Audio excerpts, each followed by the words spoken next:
Who the bill was written by, I can tell you. Our neighbors. I'm the sole proprietor of my own had business, some and I keep hearing you say about competition.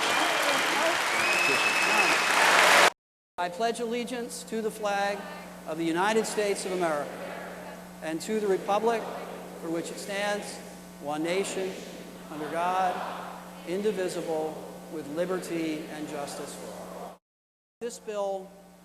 This plan has impact on three different kinds of people.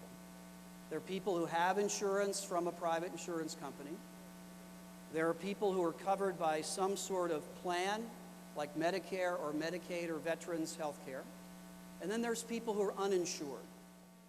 This is the person who sold you your coffee this morning at the Wawa, who works 40 hours a week and doesn't get benefits, who cleans houses on the weekend, and if she gets sick or someone in her family gets sick, they're going to lose everything they have because they have no health insurance.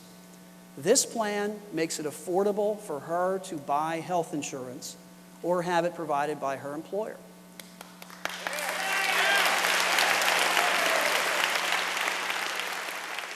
Hi, Len Albig, from Somerdale, New Jersey. Welcome. I have a question for you. How does this stack up what you're selling now and dancing with against what you have in Congress? How does it stack up? In general, it's the same benefit package. It's the same benefit package that includes that most federal employees would get.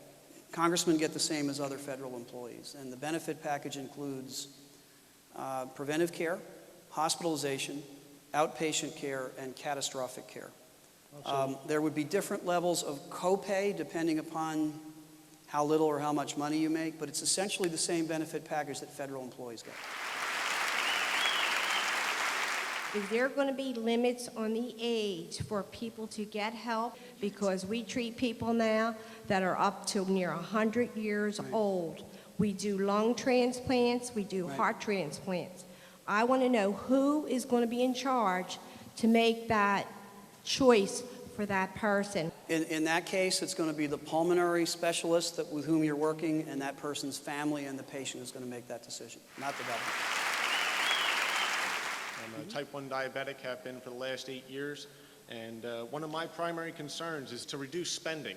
What will that do for research and development for common diseases like diabetes, like cancer, like autism, where people such as myself, while we have treatments, are really hoping for a cure? The effect of this bill will be to increase research spending by both the private, the university, and the government sector. See, the problem that we have right now, one of the problems we have right now is the medical system is tied to how many procedures you do, not how successful the outcomes are. So if you have someone do 40 MRIs, you make more money than if you discover the tumor earlier and stop the cancer. By shifting the incentives in the system toward wellness away from sickness, I think you'll see more research coming not just from government, but from universities and private interests as well, pharmaceutical companies, and I think we'll have better health care as a result. When my peers get together, both people who are young and have no insurance, and I also represent people on Medicare with disabilities. Why isn't it more clear from the people on Medicare, they want to know what's going to be happening to them and what they might pay and sacrifice, and from the people who need insurance and don't have jobs, what are they going to be getting? Is that worth the sacrifice from the people with Medicare? An uninsured person will have the ability to go into this exchange marketplace. He or she will choose the plan that is best for their family in their judgment. There will be private insurance options and a public option. The uninsured person will make a contribution of a premium that's fixed to their salary. The benefits under Medicare for both persons with a disability and retired people do not change. You still choose your own doctor, you still get the same benefit package, and nothing changes. There are two changes under Medicare which I think are good ones. The first is that prescription drug benefits are enlarged, so the Medicare recipient pays a smaller share, Medicare pays a larger share. Second is that copays for preventive care, for visits to an OB/GYN or a family doctor for preventive services, will be done away with. So Medicare will pay the entire cost of preventive care for people so they can stay healthier.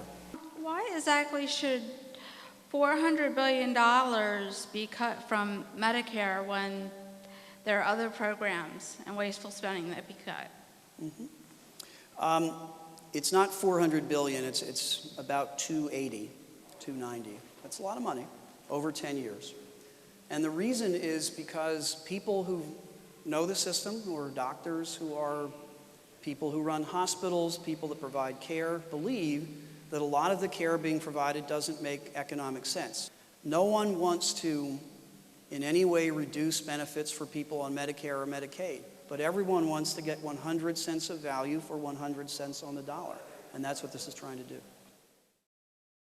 The cost of this coverage for the uninsured people of the country is about $100 billion per year. For 10 years, it's about $1 trillion.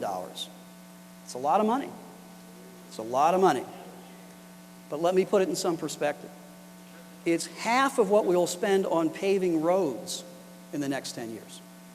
It's 1/7 of what we'll spend on the military budget in the next 10 years. It's 1/3 of what we'll spend on Medicare for the next 10 years. The cost of taking care of uninsured people is already being paid by everyone in this room. Everyone here.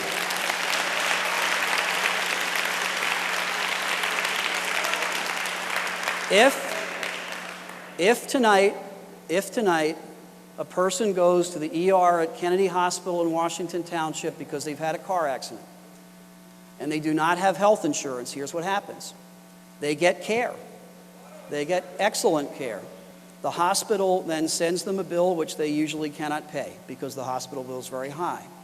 The hospital bill is then paid from two sources. One is your taxes. Every week, the people of New Jersey, taken out of their paycheck, is their unemployment insurance tax, a part of which goes to pay for uncompensated hospital care for uninsured people. And the second way you pay for it is when the hospital doesn't collect the bill from the person who had the accident tonight.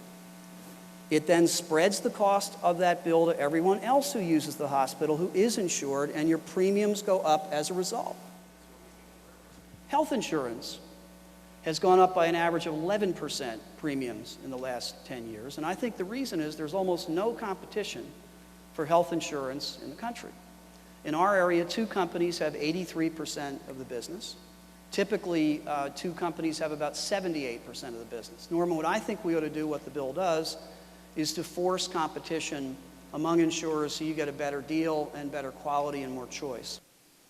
You have said that there are no death committees in this bill, but I'm wondering whether or not the bill also does something to mitigate the health care rationing and death committees that the insurance companies have. On the issue of what would stop the insurance companies from rationing care, which I do think they do now, there's very strong provisions in the bill, including emergency provisions, where if your insurance company makes a decision that you think is wrong, you can not only get an appeal through the insurance company, where shockingly most of the time they say, no, we were right anyway, you still can't have the procedure. You can go outside of that to a state insurance commissioner or some other public authority who's not working for the insurance company and have them really hear your matter and your appeal. So if, we occasionally, I would say, Leanne could answer this, probably a couple times a year, I have to get on the phone to the CEO of an insurance company because we have a constituent who's dying and needs a procedure, and the insurance company won't give it because they claim it's experimental or because they claim that it's outside the scope of their coverage, and we ask the company to reconsider. And sometimes they do and sometimes they don't. That's death care. That's a death panel that we have right now. And there are provisions which would let people appeal that are in this bill. You have been very respectful here to this audience, and we just want to let other people know that you can have a civilized town meeting, and people's ideas can be expressed even though they are different. So we just ask you to take all that back with you. I will. Okay? Mm-hmm.